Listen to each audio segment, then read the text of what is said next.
All right, how's everybody doing tonight? We are here with Good Joe. How you doing, Joe? From Star Circuit, and he is going to be talking Cyberpunk with us. His Indiegogo campaign has just finished, making I think around 15,000, and he's now open on Indie or on Fund My Comic. So we're going to talk about that tonight. I'm going to put the link for that in the description right now. Actually, it is in the description, and I'm going to put it in the chat. So if anybody wants to take a look at the Indiegogo campaign before we get to look at it here, you go right on ahead. So Joe, introduce yourself a little bit here to our audience. Sure. I'm Good Joe. We were talking about the backstage, but I'm Italian. And we also have a piece of me that's a writer and a piece of me that's an artist. So I'm both the writer and artist for Star Circuit, which is the Cyberpunk book that I've released a few years ago, but chapter 2 is out now. And yeah, so I have a background in computer animation, but I kind of shifted from that around after college and started drawing and then started drawing comics. Now I'm a professional storyboard artist. I do a lot of that for the money to then put into comics and fund making my passion project, which is Star Circuit. Big fan of sci-fi, cyberpunk, and things like Akira, F-Zero, Blade Runner, Neuromancer. So, Joe, I got to ask, since you're Good Joe, that implies the existence of a bad Joe. Yes, yes. There's actually more Joes than me in the world. So Yeah, in the comic sphere, we know Joe Sontag. I think he's recently called himself something else because of me. Isn't he calling himself like Metal Joe or something? I don't know. But Joe Sontag is first off, he's a great guy.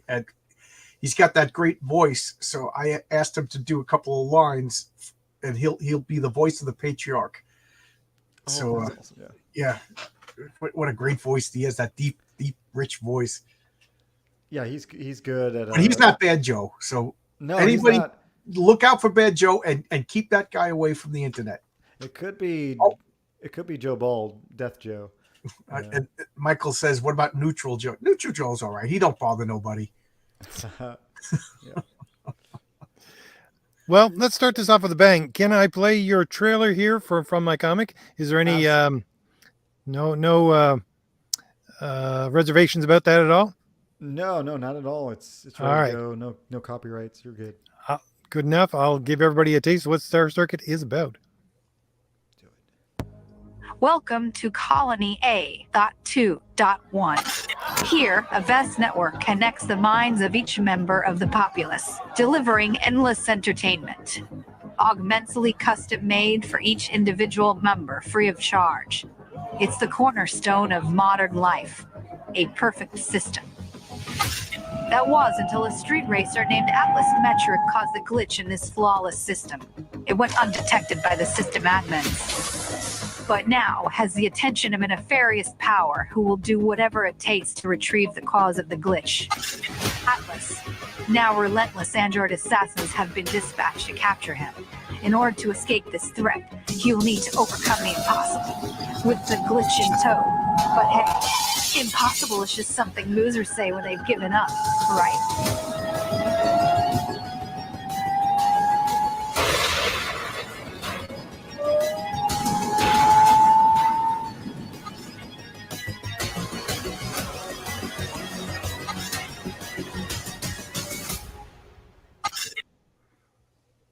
Very nice. Yeah. That is beautiful. I get so many questions already. Who did the voiceover, by the way? That is. You're gonna love this. It's actually AI, and AI Really? voice. Yes. We weren't gonna use it, but then like it was meant to be an AI. So like the whole script is written as if it's like an AI kind of tour guide that starts off talking to you about the world, and so we're like, it matches. Let's use it. That makes a lot of sense. Oh yeah, yeah. Otherwise, I don't want to put people out of work, and we're totally against kind of. I mean, my whole book's against AI androids, against mankind. So, AI art and AI kind of encroaching in on a lot of artists, I'm kind of against. So, in this instance, I'm okay with it. So you were talking about your influences there a little while ago. So let me ask you this question, okay? A lot of people say Cyberpunk started from here or there. Most people agree, I don't know, in the circles that I go through, that it's basically Blade Runner that is the really the origin of Cyberpunk. But would you agree with that or not? And what do you think is the best strain of Cyberpunk? Because there are different strains of it. Certainly, I think the Japanese Cyberpunk is a lot different than American. Yeah, for me, the origin is Neuromancer. But Neuromancer, yeah. yeah, That I would say that's the first Cyberpunk. yeah, that's where I would put it. I put Neuromancer as it's the keystone. It's like the origin, I'd say. Yeah, I think cyberspace, a lot of these darker themes of like the slums and in like a sub city, jacking into, like I said, like the cyberspace kind of zone, and AI being a real threat, like not just like an idea, but like an actual thing that affects the world.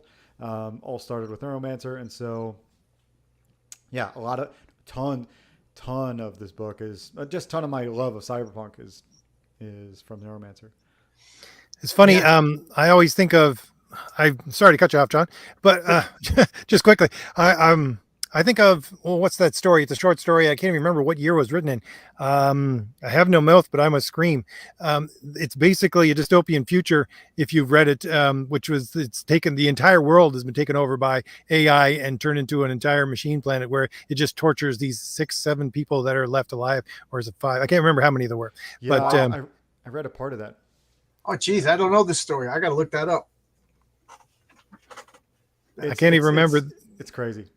Yeah, there's a lot of older stuff out there for, I don't know if you'd call it pre-cyberpunk or because I can't even remember what year that was written, but it's very early on too. Mm-hmm.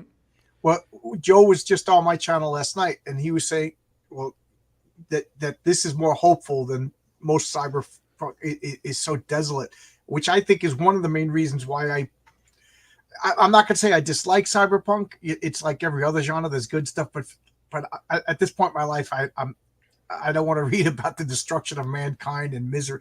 But you said this book is hopeful, which I then backed your comic right after we were done. Yeah, it definitely has that. I wanted that with the art style, and also with the themes and everything.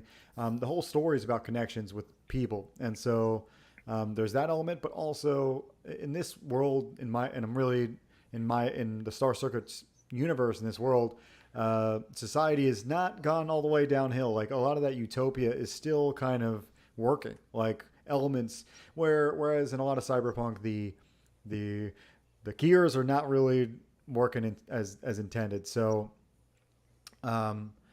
there's still all the elements that are there, like the slums and like this big class divide and like the high tech, but really a lot of people just not living up to things.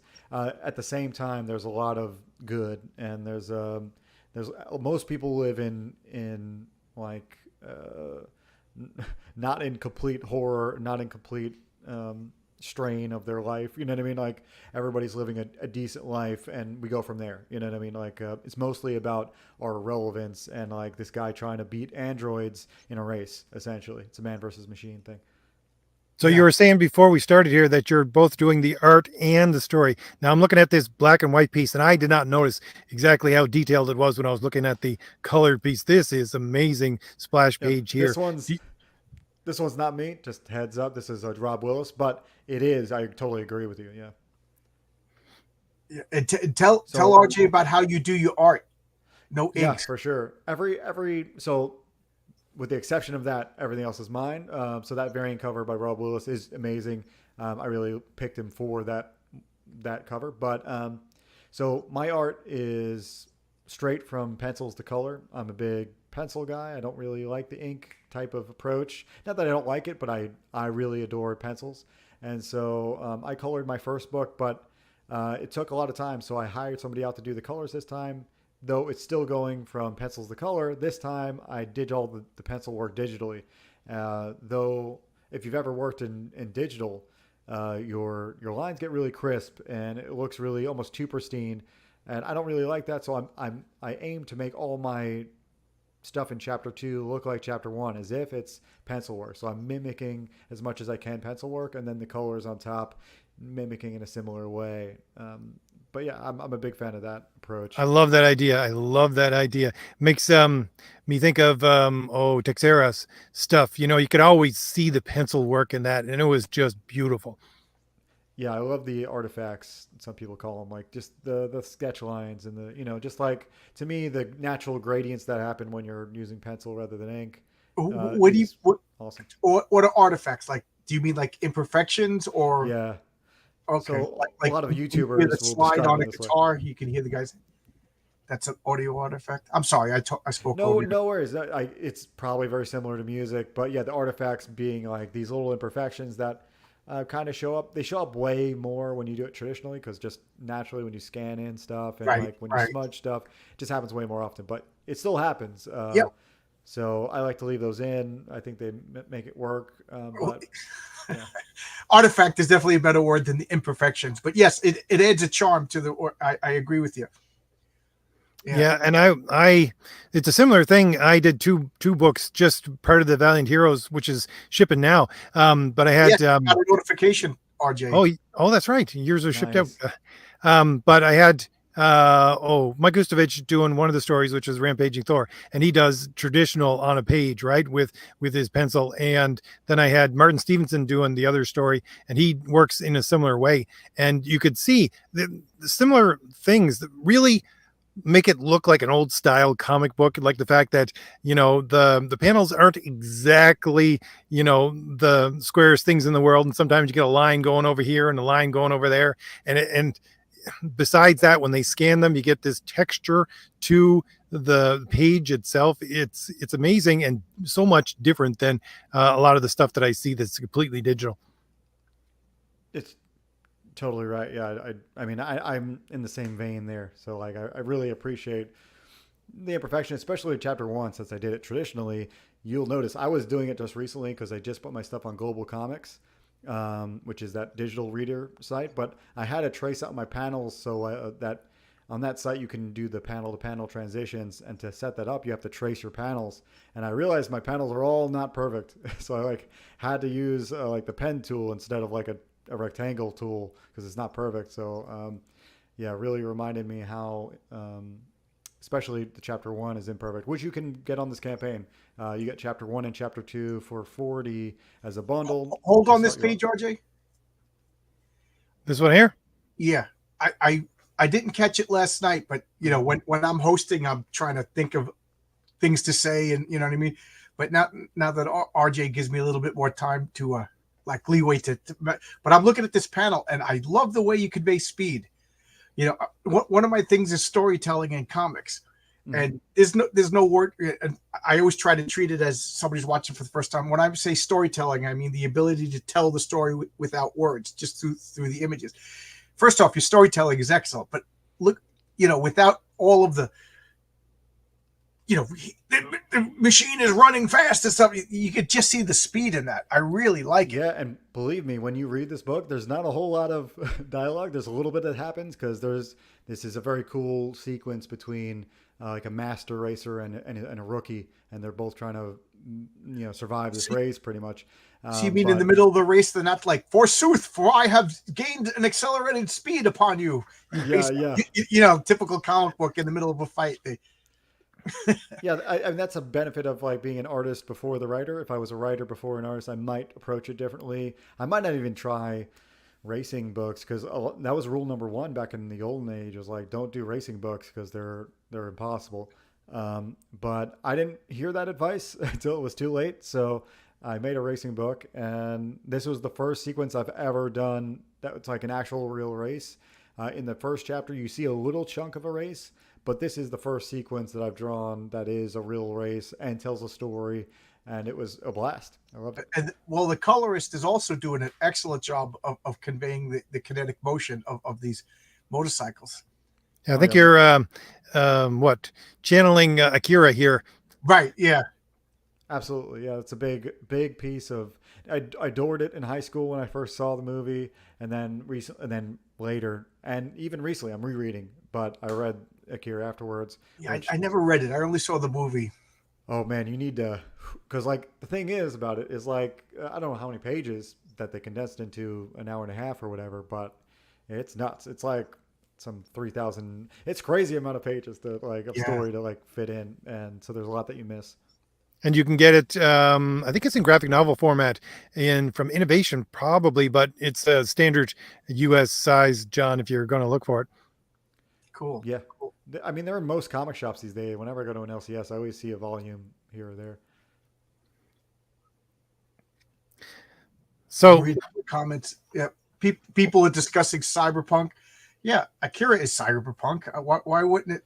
You know, the Japanese can do Cyberpunk too. They're allowed. Yeah, my first pitch was for this book was like, what if Akira was all about the bikes and not about all the supernatural, weird experimentation So stuff? nobody's going to turn into a freaky blob monster at the end. No, no, none of that. And it's not even all about racing, but it's about a lot about connections, about family. It has like cyberspace elements, but it's mostly about the internal growth of the character. And All right, so I'll make yeah. a comparison that you may or may not like. So this is Cyberpunk Fast and Furious. No, not in that way. I'm trying to think of like a better route. My favorite brother stories, because it's like a brotherly type of story. What do we got here? Which story is they talking about here? not Cyberpunk. entirely sure, but just talking about Cyberpunk in general.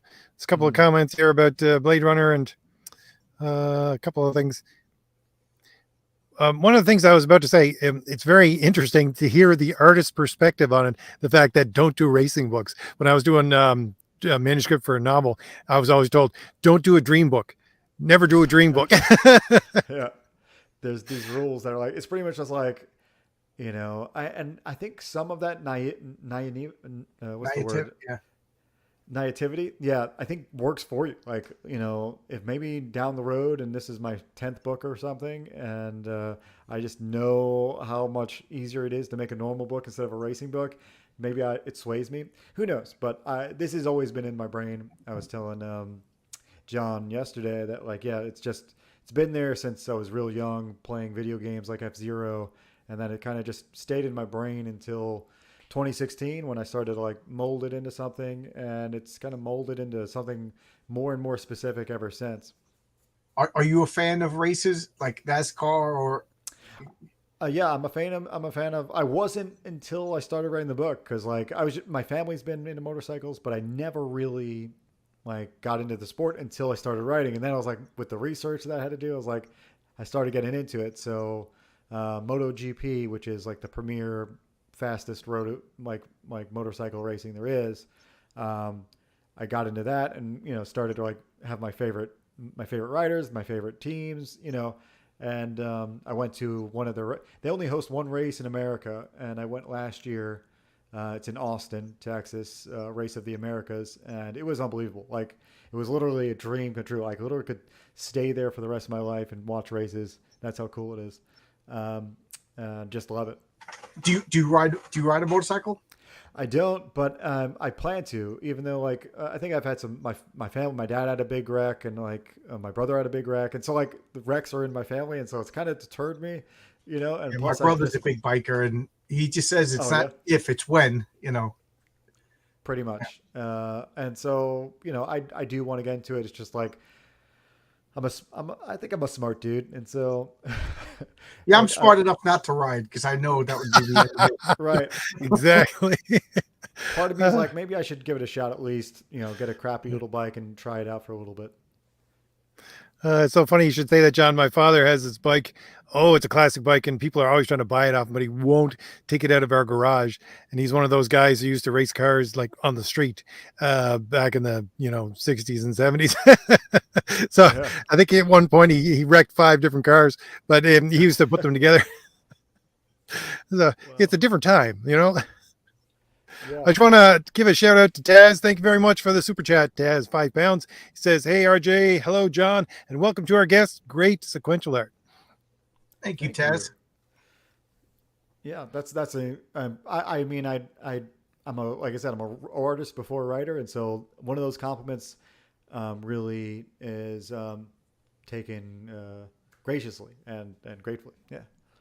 Michael So, has a good comment here. He says the yeah, chariot race from Ben-Hur is the best movie race ever. yeah, I wouldn't disagree with that. It's legit, man. I need to go back and rewatch it. It's a that's a long good movie one. though. Um, Oh, it's a good one here. It's also saying Tron. That I never even thought of that. This has Tron vibes to it. It does. I didn't even think though.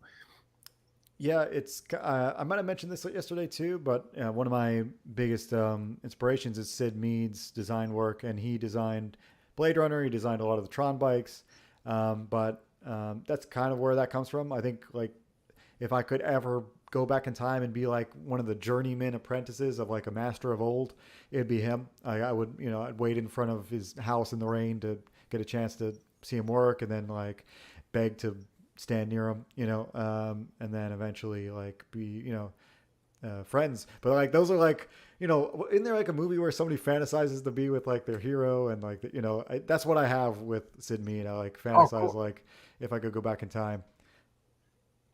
It's funny.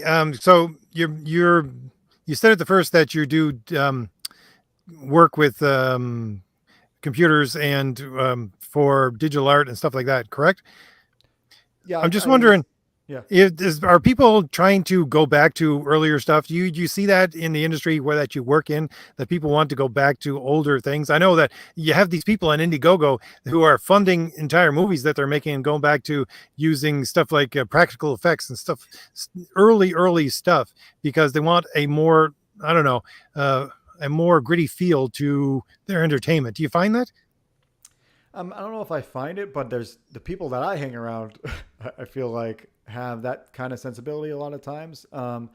Like digital brings a lot of ease of use, but it also brings this almost like inherently mismatched kind of setup where like digital almost forces you, and CG and 3D art forces you into this road of making something that's not based in reality. That's the whole point of it. You know what I mean? right. And so anytime you can go back with practical effects or go back with traditional art or go back with, whatever kind of more grounded kind of mediums, it's going to create something that's more like human, rather than unreal. I again, I keep talking about how I'm in my own little force field bubble, but I have been noticing more practical effects in the movies and TV shows that I'm watching, and I think. I mean, do you remember the first Pirates of the Caribbean movie? What's his name? Johnny Depp. Yeah, the Johnny Depp. But what was the octopus guy's name? Oh, Oh, Jolly Roger, right? No, Something like that. Yeah, but him, not he Jolly looked Roger. incredible. Yeah, he Parker, looked great. Davy Jones. He Davy looked Jones. incredible. You believed everything about him. He had weight, he had density, and then you watch it. These most recent Marvel movies, and they look like cartoons inserted into a movie. Like the Lord of the Rings, Smeagol looked incredible. Yeah. All the CGI looked incredible. And now I don't know if they're just busting it out, or they don't have the money, or whatever, or they don't have the talent. So I think people returning to practical effects is something that I've noticed, and I really don't watch movies and TV that much anymore. So consider the source. it's Yeah, funny I because I was welcome it. just watching something. Yeah, I think that the practical effects, I mean, sorry, the digital effects work really well in a place where you're not actually looking at them. There was a Right. shot from something I was watching just about a week ago where the shot was of a skyscraper and a person in the window, and then the camera went through the window.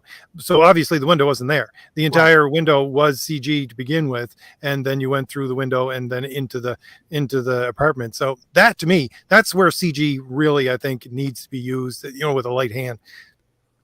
Yeah, for sure. I think it proves that yeah, that's kind of more what we want. Like the it's like just enhance the tricks, the movie making tricks. Just enhance them instead of like trying to make Replace. an Right. entirely digital world, because then it's clearly like you can tell even with their new, what do they call those rooms that are just like screens, and so when the actors are in there they can tell where they're at. Even with those, it doesn't feel right. I see Godzilla minus one as an example of yeah, that movie's incredible, and they did a good job with using CG there. So I wanted to ask you. This is obviously in the future. Is this future Earth? And if so, how far away are we talking?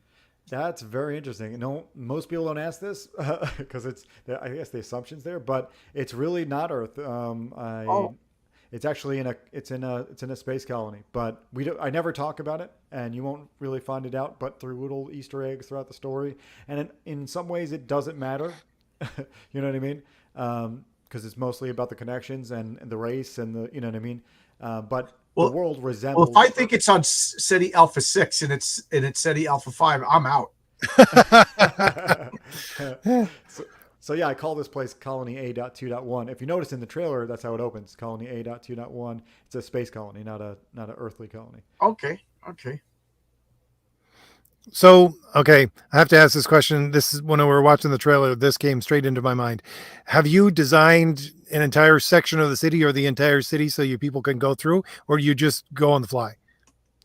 I kind of started on the fly with chapter one, but since then, actually, one of the stretch goals is a map of the city that I've started to make. Yeah, you're showing that. Yeah, in a sketch form. And so the city is huge. It's kind of the slums are built on this like sub layer, and they kind of live in the dark, the low light as they call it, and they're held up by these pillars, and on top of that is built another city, and in between the high city and the slums is this kind of entertainment district, and a lot of the transportation rails, and yeah, it's just cool. I built all that up as needed, but also once I realized I needed to have this structure, I kind of drew it all up and made it work. Michael was asking, is this like Mega City 1 from Judge Dredd? In some ways, it's kind of a mix between that and like Final Fantasy VII's Midgar's like upper plate and lower plate. Literally, people living on top. Even Elysium, I think, did that too. Where it's just cool to have symbolically have the more well-to-do people live literally above the slums and the less-to-do people. It just is great visually for any kind of visual medium. You're not going to pass that up, and so I kept to that trope. Yeah, I call the upper lands the highlands, and then the slums, they're split up in different districts. Chapter one, you travel through the grime district, which is pretty interesting because it was the grime district was like an industrial sector that they just transformed because they ran out of room. They just transformed it into like residential areas. So like people weren't really supposed to live there. They just kind of modified things to make people live there or allow people to live there. Makes me think of if anybody can in the chat can figure out what this anime is, but there's an anime where there's two girls and they're stuck. Basically, the entire world was evacuated and they're stuck on this world and they're just trying to go from place to place with an old bike. It looks like an old World War II bike, and they're going up and down levels because the entire thing is just computerized or metal and everything else. They're trying to find food, all this kind of thing. So there's so much of this kind of world out there in different levels and different ways. So the fact that you're adding to, I think it's almost like a mythos that when people build those worlds for themselves. So kudos to you to actually have a map of this entire thing. Have you ever read Jerry the Airtight Garage by Mobius? I've seen so much Mobius. I probably have read a little bit of it, but because I've gone through a lot of his books. I don't have it personally, so I can't say like specifically, but no, yeah.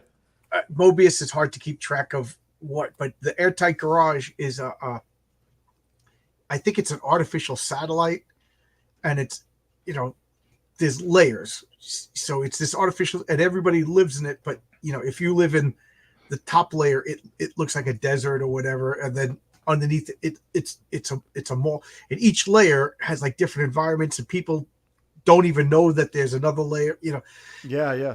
It's like a symbolism for like heaven, hells, and and then rich people, poor people. But knowing Mobius, I probably have it all wrong because he's kind of difficult to understand. So kind of like Logan's Run then. Yeah, Logan's Run. I was just thinking about Logan's Run the other day. How scary that is, the carousel scene. Oh yeah, oh my God, that terrified me. But yeah, this has nothing to do with Star Circuit. there's a lot of So cool I'm, Mobius I'm stuff out taking there. it the circuit is the name of the race, the Star Circuit. Yes, yeah, that's the name of the race. Yeah, someone asked me like what I was calling it before I called it Star Circuit, if I called it anything else. Um, and I did have a name, but like it didn't really make sense. But I was calling it like I think the Pulse or the Pulse Circuit, and it related to like the human pulse, but it didn't relate in the right way. And Star Circuit is much more marketable. So Star Circuit's a good name. yeah, I enjoyed it. That name works, and yeah. Um, totally into Mobius though. I think I have a video planned on like. Have you guys read his 18 rules for like doing comics? It's so Mobius good. is no, and link that. Yeah, I will. Yeah, Well, I'm I will making a video definitely on it, watch that. but yeah, it won't be out for a while. Oh, cool. I'll Yeah, send you the link. let me know when you make that video. Mobius is one of those guys that I've always been fascinated with, but I've never taken the deep dive yet. I don't know why, but I love his Blueberry, which is just cowboy stuff. Yeah, And then he goes to this the Inkle, which is just you might as well be taking drugs reading that, and then absolutely. the Airtight Garage, and you don't realize sometimes you're reading the Airtight Garage, and then he has like almost like erotica stuff, and then he did flat out normal superhero comics with Marvel in the 90s. Very That's interesting true. guy. Did Silver Yeah. Surfer as well, did he not? Yeah, that's what I'm talking about. That was beautiful. I think Silver Surfer is probably where I heard of him, because I saw heavy metal when I was a kid, but I didn't really pay attention to artists and stuff like that. Yeah. Yeah, it's super cool. Yeah, I think the Mobius thing. What I was going to say was. Oh, I'm sorry. No, don't worry. No worries. Yeah, I feel like he's done so many good things. I think there's a documentary actually, like a French documentary. It's on one of the free apps out there, but it's really interesting. It talks about his like journey. Like the reason why he's got so much desert kind of themes or like whatnot. He lived in Mexico, I believe, or something in between like skipping college or something. And it's just cool to know like how all that pieced together in his life. But really cool. I enjoy actually the cover, the Rob Willis cover. That background he put on his cover is very Mobius like. It's got like so many cool lines in the background. I really enjoyed it. Looking at the background, I have it in person. It's actually for sale. It's anybody who wants this piece. That is phenomenal. So like when you see it in person, it's like really Mobius feeling. I thought the lines are just like tight, and as he would kind of throw them in there. So now I got to ask. I already know that Mobius is one of your like influences. Who else would you consider? Either writing or art, since you do both. Yeah. Well, I mentioned Sid Mead. Sid Mead's a big influence as well, but I'm sorry, I missed the name. Sid Mead. Oh, okay. Yeah, Sid Mead, the guy who designed Blade Runner and other things. Huge inspiration there. That a lot of his is a lot of design work because he was a designer. But I really enjoyed early on. I really enjoyed Jim Lee, Silvestri, and I'll throw Joe Mad in there because he's got some of that. Yeah, he's like a hybrid, But yeah, so we both fit that mold. He's a good pivot from American comics to Western comics. Right. So I drew to him after a while, and he's got even crazier with his style. And there's also a guy, Alvin Lee, who drew Street Fighter and like. I don't know that name. Kind of Japanese comics for a while. Now he works at a game company, but really like his work. And there's a ton of others like just like name a lot of the classic artists, and I probably looked at them for a long time. In recent times, the newer guys I like Tradmore a lot. Yeah, he's really interesting. Yeah, Tradmore is out there, and I really just like how he puts things together. If you haven't read The Legend of Luther Strode, it's one of the best trilogy ever. But yeah, it's one of my favorites. I always find Tradmore and Mobius, they have a similar feel to them in the fact that they put almost a organic feel into the way that they draw, even when they're doing technology. Absolutely. yeah, it's so cool that like that connection we just made too. Yeah, love that. I love Philip Tan. Philip Tan's a throwback to like all '90s art too. Philip Um, Tan, yeah, he did a reboot of the Doom Patrol, right? Is I, that the guy that I'm thinking of? mm, he's doing Ronin 2 with Frank Miller right now, but I don't know if he did what you're talking about. I'm not sure if he did the Doom Patrol reboot. Um, I first saw him when he was doing some Green Lantern like fill-in stuff. That's when I first saw him. But his style has changed so much since then. Like he doesn't look the same in his work. So his Ronin 2 stuff is out. Just go to his Twitter. Philip Tan is like the most insanely good art ever. He's so good. You know, what comics still excite you now? Do you get anything new? I do, but not on a regular basis. I'll like catch it after the fact. So, um, like Silvestri's like Batman little arc there, really enjoyed. It's fun to see him actually do sequentials, um, and I liked a lot of his old work too. But um, out of a lot of, I try out random little comics online digitally and other ones I just pick up. I forgot what the one I just picked up, Hunger in the Husk or something from IDW. I'm a big IDW guy, so I really like the reboot of TMNT from 2011 on. And one of the artists there that is a big influence is Santa Luco. I think he redesigned. Yeah, man. Everybody I talked to, Teenage Mutant Ninja Turtles was like a seminal thing for them, and I told the story many times. I just like refused to even acknowledge their existence because, that came out when I was like, like 17, 18 years old and all high and mighty. And I was like, they're making fun of comic books. They're making fun of Frank Miller. And then I had number one in my hand. I'm going to be that old guy in the nursing home. I had Teenage Mutant Ninja Turtles in my hand and I didn't buy it. Yeah, it's insane, dude. Yeah, the reboot was great though. I think the Eastman and crew spun it in the right direction. I love the whole reincarnation type of aspect instead of just a normal mutant kind of shift. But anyway, I digress. If you guys really like TMNT stuff, Santa Luco's run on that, and he wrote and drew a book called The Secret History of the Foot Clan. It's a one shot, incredible. One of the best things I've ever read. And I just love it because I love TMNT. But yeah, it's a backstory on the Foot Clan, on Shredder. Just great stuff. So yeah, there's tons of other artists though. I could just start naming them, and Roquefort is like huge influence for me. And now he's got his own book, Crokin, out there. Yeah. I got Crokin. Unfortunately, I buy so many comics, it goes onto this stack, and then the newer stuff just goes on top of it. I got to dig out that Crokin because I like him. He just seems like a good guy, He is, and I think his work is like the best looking comic art out there. I don't think I can't think of one that's just like better. And if anything, it's just close. It's even. I can't think of one that's like better.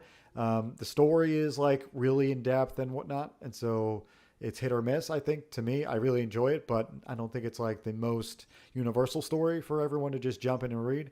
However, artwork, I think that's hands down the best out there. Yeah. Well, I agree. His stuff is immaculately detailed. Oh yeah. So yeah, Valerian. I haven't read it. Isn't it a French book? No. Yes, it is. Bande dessinée, I think. Cool. Yeah, I think they destroyed the movie. Right? The movie wasn't great. Yeah, I remember seeing the commercials, and the commercials looked amazing. I was like, I want to go see this movie, and then it was in and out of the theater so fast, nobody talked about it. I kind of forgot about it until you guys just brought it up now. Did anybody see it? Anybody in the chat see this movie? Is it worth watching? I saw it.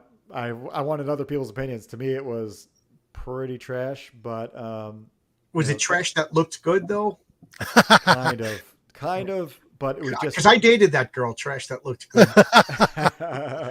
That's great. That's the girl in Night of the Living Dead, John. Return of the Living Dead. Sorry. Oh yeah. And it had its moments too. It looked pretty good, and it had its moments. But overall, it missed the mark of like keeping everything cohesive. As far as like you just caring about characters the whole way through and not getting, it got really, really, it had really good ideas. A lot of the ideas that they brought up in the movie were in the book, but not a whole lot. There was. Oh, Yeah. you want to talk about a comic book movie that I was excited to see. I was talking about it at work, and then when it finally came out, like I was like embarrassed. The guys at work were teasing me. It was the Spirit movie. Oh yeah, Oh my God! I Did anyone? remember when that came out. Was I that, really like the Shadow movie, but the Spirit, no, that one fell down. Yeah, that Frank Miller directed it. Yeah. It destroyed Frank Gorilla. Why did I say that? It destroyed Frank Miller's Hollywood career. He had to come back to comics. Yeah, it did, man. Speaking of him, I'm rereading Sin City as well. That's excellent. Yeah, it's fantastic stuff. I found one of my favorite pages ever in comics in there. I was just like reviewing. I was like, man, this is great. It was like a really good page of like when you incorporate like graphics into the panels. So like the panel itself were the sound effects, and it's that scene after he's in the confession booth with the priest, and the priest tells him, is that I think he calls her a whore. Is that a whore worth dying for? And he says, worth dying for, worth killing for, worth going to hell for. And it was like the most impactful page I don't think I've ever seen in comics. And yeah, when just Frank so good. Miller is on, he is on. Yeah. Yeah, I'm a big Frank Miller fan. Even though I don't like The Dark Knight Returns, I didn't like it when it came out, but I love Sin City. Martha Washington, I really liked. Rusty, cool, yeah. Rusty, I forget what it is, the robot. It was like basically like a Iron Giant. Yeah, Daredevil. Daredevil, of course, Daredevil. Yeah, Daredevil is amazing. And then he did a lot of like, other comics as an artist. I just really like him. I finally got maybe about a year ago, I got why can't I think of the name of it now? Holy Terror. It was basically supposed to be Batman going after like Al Qaeda. Oh, really? And he made it, just a generic superhero fighting Al Qaeda, and that made him out to be the racist and everything like that. My only problem was it was just not that good, But, that's the big make or break thing. Yeah. Yeah. I'm just gonna move off the camera for a second because I gotta blow my nose. Nobody needs this. I love dipping into comic history because I listened to a couple of interviews, actually, not just interviews, but he did a whole hour talk. Frank Miller, he was talking about his inspiration, how he got into comics.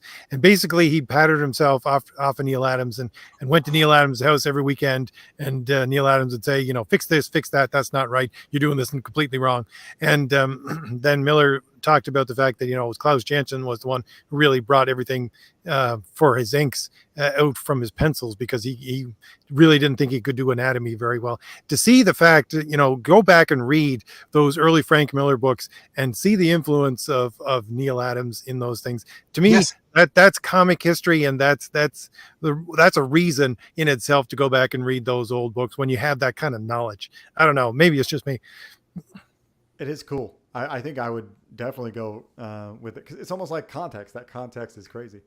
The insight. Yeah, Frank Miller's a classic. Yeah, interesting guy.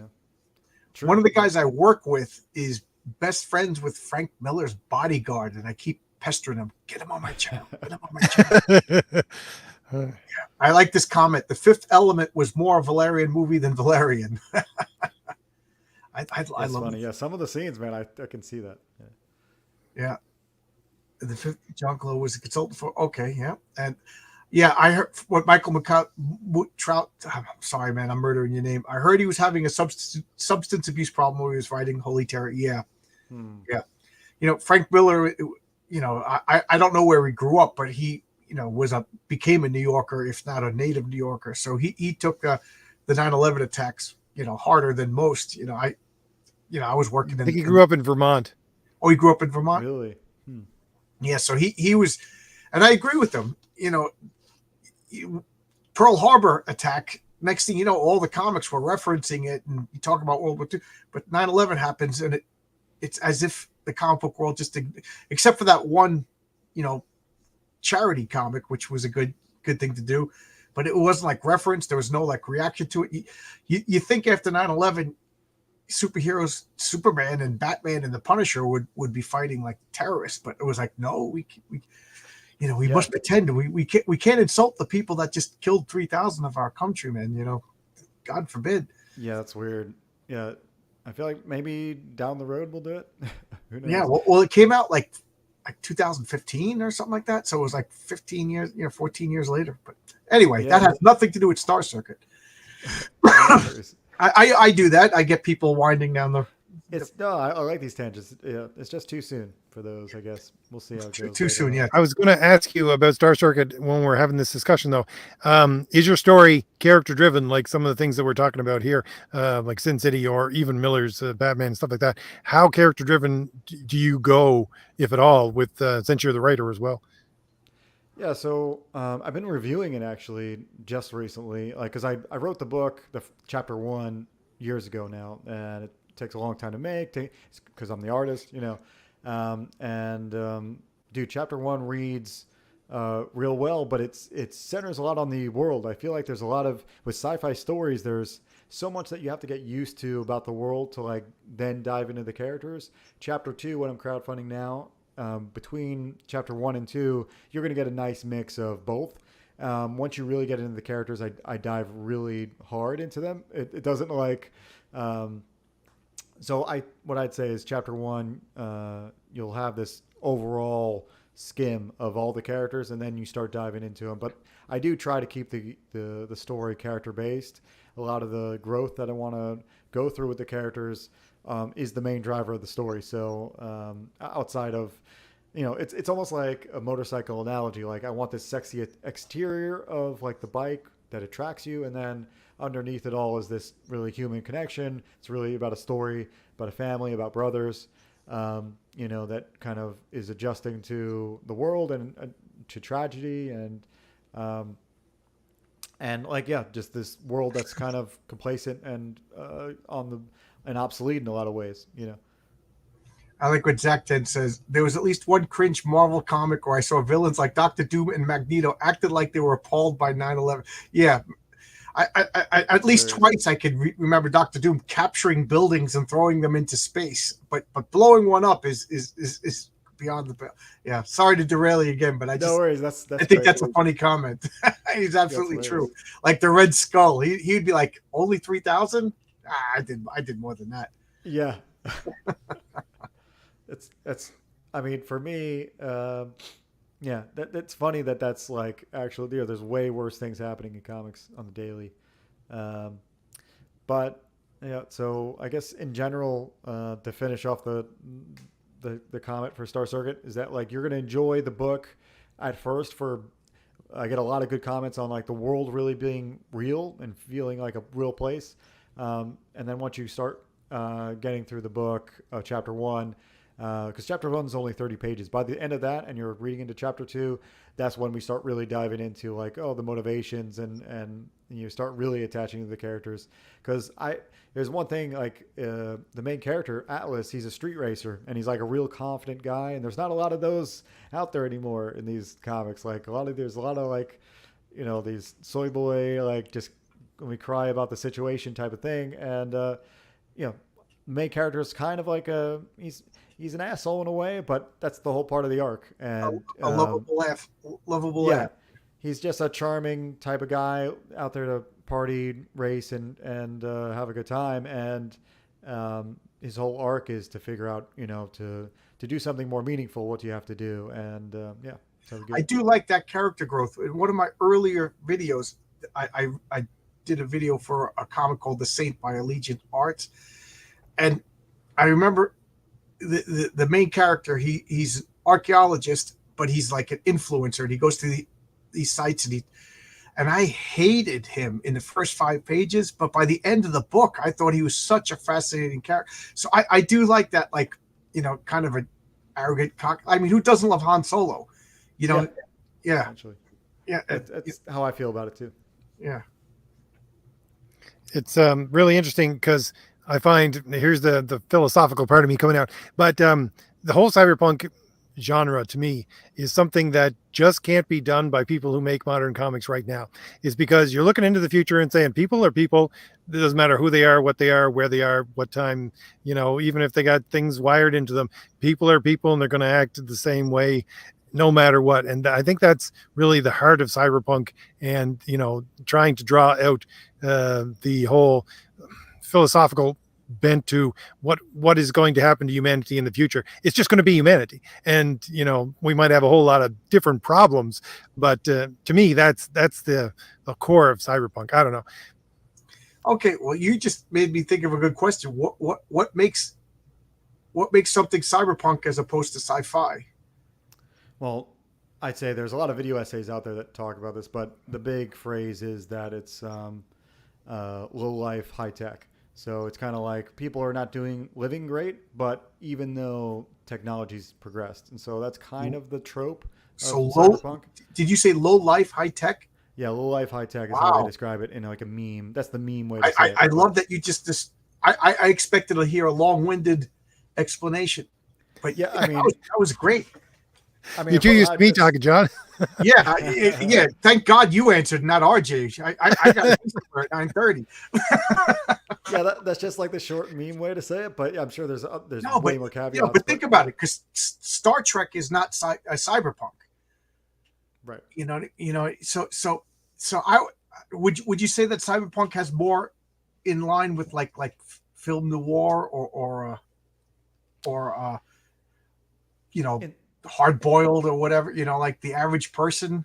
In some ways it does, because like things like Blade Runner and like Ghost in the Shell, like these cop stories that are intertwined with cyberpunk really makes it feel like a noir thing could be running in parallel, but not necessarily. I think it's just the environment in which we find ourselves, and cyberpunk brings up themes that you can't find anywhere else, and so those themes are essentially what happens when all the utopia things actually come to fruition, but there's still problems. What are we doing? How do you live a life where people can read your mind, or you are obsolete, you don't have to work? What happens when your consciousness can be uploaded? What happens if there's androids that you have to deal with instead of people? All those things are, I think, the tropes of cyberpunk that like you can go a million different ways with. And my book's a little bit more sci-fi in the fact that, like, one, it's in space, and two, we're mostly talking about like the bikes, and the bikes are not necessarily cyberpunk; they're more sci-fi, and the man versus machine thing is more sci-fi or cyberpunk. That's interesting. Again, I'll just echo John here. I love the fact that you just condensed it down to one statement, because for me, that changes a lot of the way that I would think about some of the stories that I'm attracted to. I really don't like Dune at all, but I think if I could lay money on what the future is going to look like, I would say it'd be medieval kingdoms in space, that like Dune. And there was a guy that I used to follow. I don't know where in the world he ever went to. He used to tell stories. It was on Twitter. He basically do Twitter threads writing a story about one piece of art, and it would be almost cyberpunk, except for the fact that it was like, again, that sort of medieval countries in space, but they're just planets instead, and he'd be a detective and have that hard-boiled thing that you would normally see in cyberpunk, but there wasn't that dystopian element to it. So it's really interesting to rematch the stories in my head with that simple definition.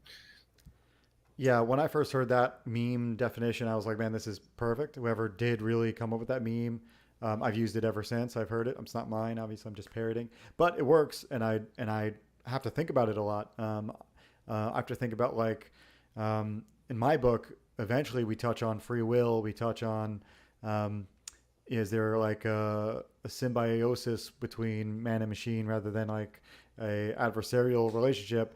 There's a lot of things I dive into, and all that is cyberpunk. That's all like technology mixing with us rather than, a sci-fi is more like running parallel. Nothing's going wrong. It's just, we're not really questioning that type of things. Sci-fi is more about like, other themes.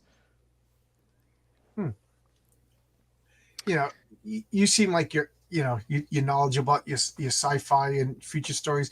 I remember in college, me and my anybody who would listen, I would argue, are we heading towards 1984 or are we heading towards Brave New World? And I was always yelling and screaming that it was going to be more 1984. Like we fear the government oppresses us, and you know, and now I'm starting to realize I was totally wrong. We are screaming for the oppression and drug lifestyle and then this sexual promiscuity of Brave New World. Yeah. I don't know how to tie this into Star Circuit, but any thoughts on that? Yeah, no, I mean, I really do think that question of like those two paths, because it's like one self-censorship versus like external type of, well, I guess 1984 has like self-censorship too, but the point is like none of that really exists in Star Circuit. However, because the whole point of my world is that like some of the utopian ideas actually work. Like everyone in Star Circuit has a chip in their brain that enables a level of transparency and connects us in a good way. And at the same time, it's like it disconnects us, just like a lot of the things we see already, like by social media standards, even though we're connected to every person on the planet through social media and through the internet, we kind of are more disconnected than ever. So a similar thing's happening in the world. And that's kind of the thing that I bring up with Star Circuit. However, yeah, I totally agree. Brave New World is We are totally craving our oppression. Yeah. Yeah, you guys would love my one of the main professors I had in university. He studied philosophy and technology at the same time, wrote books about both, and he would talk a lot about the difference between the organic and especially in language, the organic and the technical, and how we're creeping more towards the technical, and how people are replacing, how they describe like the human mind, not as a tree or a plant, but as a circuit board and things like that, and going more and more towards that, which also reminds me of there was I don't know who it was. There was a book that matched Captain America with Daredevil, and they were wondering what's the future going to look like. And I think we went towards the Daredevil. pretty much. Yeah. Oh man, I see Gundam in the chat, and the Gundam was a big inspiration for my book too. Because they bring up, because you were like, what is it going to be like medieval in space? Yeah, it's pretty much what Gundam did. Went with this like very the aristocracy mixed with like government and politics, and how these two different kind of societies are mashed up against each other. I need to read more sci-fi books. There's so many good ones out there, but the problem with making your own stuff, you end up reading less. Though you need to really. I used to read so many books, but now I'm reading, like, I still have a backlog. It's my own fault. I buy too many comics. Have you ever read Old Man's War? It's a 5-book sci-fi series. Probably not. Even though I have a big problem with the premise, I think it's a lot of fun. Yeah, I don't think I read that one. If it does ring a bell, though. Tom Scalzi, I think, is the author. RJ, have you read it? No. I'm sure you could pick apart. I don't want to spoil the problem, but the premise is when you become 70 years old, you can enlist in the colonial army and leave the earth, and you never come back. And then they give you a new 20-year-old body with like enhancements and everything like that. And after 5 years, they give you a normal body and you go live in a colony. Yeah. Old Man's War is trippy, John Scalzi. Cool. But I don't want to get into my problem with the premise. But if you just accept it, it's a fun book. Yeah, that's kind of sounds like Cyberpunk in a way, and a little bit. It's got a mix. Yeah. So, question off of the Gundam: do you have any mecha in your world? No, but the way I think of world building, I kind of think of everything that could possibly happen, and then kind of hone in on the things that I like. So, or not the things that I like, but the things that feel most plausible for the themes that I need to present. So I kind of figured out how racing developed into what it is today in my world, and because of that, I think at some point I did develop like some sort of essentially like racing of all different kinds. And so I don't think I ever got into like mecha, but like kind of spacecraft that were not really grounded in space, and they were racing those initially. But that's the closest I've got. No humanoid looking mech things. Are they going to travel to other planets or anything like that? No, but I have potential options for going down the road. Though I got a feeling after I finish this cyberpunk sci-fi book, I'll probably want to do something completely different and then swing back. Though I really do love sci-fi. We'll see by the end of it how long I want to stay in the sci-fi world. Well, I have to go. I have another chat that I have to go in, so I got to duck out. But it was good seeing you again. Just saw you yesterday. I backed the book. I got the issue 1. I got the issue 2. I put my money where my mouth is. I think this looks so good. I had to back it right then and there. But that's all. Thanks I got so much, John. I really appreciate it. Bye, RJ. Thank you. You I later, know I've been disappeared lately, but I'm trying to promote my own book. No problem. Check out Heroes Tales. I'll see you guys. Bye bye. All right. Well, I usually like to keep our chats to 1 hour anyways. It's just Cool. make sure it's nice and brief, and we get to talk a little bit about the book and get you hopefully a couple more backers here. It is on Fund My Comic right now. If you're looking for it in Indiegogo, that has been closed. So you're open in Fund My Comic, and link for that is in the description. So do you want to give your elevator pitch before we go, Sure. Joe, about Star Circuit for anybody who came in late? Absolutely. Yeah, that's a perfect time. Yeah, to wrap it up that way. Bookend it. It's perfect storytelling. First, before I mention that, Indiegogo, we did a great job. We didn't hit 15 like you mentioned in the beginning, but we hit over 11K, which is great. It's better than what I did the first time around, so that's always a good thing. And so it did fund really well, and now it's on Fund My Comics, so don't be worried about the low number there. We just did a switch a few days ago. Anyway, so the pitch for Star Circuit is in the future, there is all the technology that is developed leads us to a point where androids are now mass produced. And because of that, we've almost not have to work, and we also lose a lot of our purpose and become obsolete in a lot of ways. We follow a street racer who is really into racing so much so that he believes that even now, after androids have dominated the racing sphere and the racing circuits for so long, that a human can still win. And he's kind of got this delusion. And in the process of him trying to learn to be better and actually win against androids, he's going to grow as a character and pretty much solve the issues that are within us all, like the human issues that are deep within Cyberpunk. And so, in chapter 2, we land in a world where he's had a glitch in his kind of system around in chapter 1, and in chapter 2, because of that, android assassins that you can see on the cover are after him. They have a target on his back, and before he can even race, he's got to escape these threats.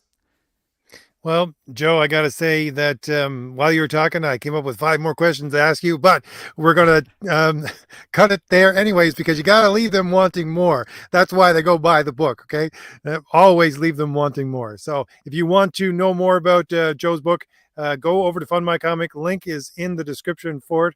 It looks fabulous, and it's great to have you here, Joe. And I will just say goodnight to everyone in the chat, and thank you all for coming. Thank you, RJ. No problem. Good night, everybody.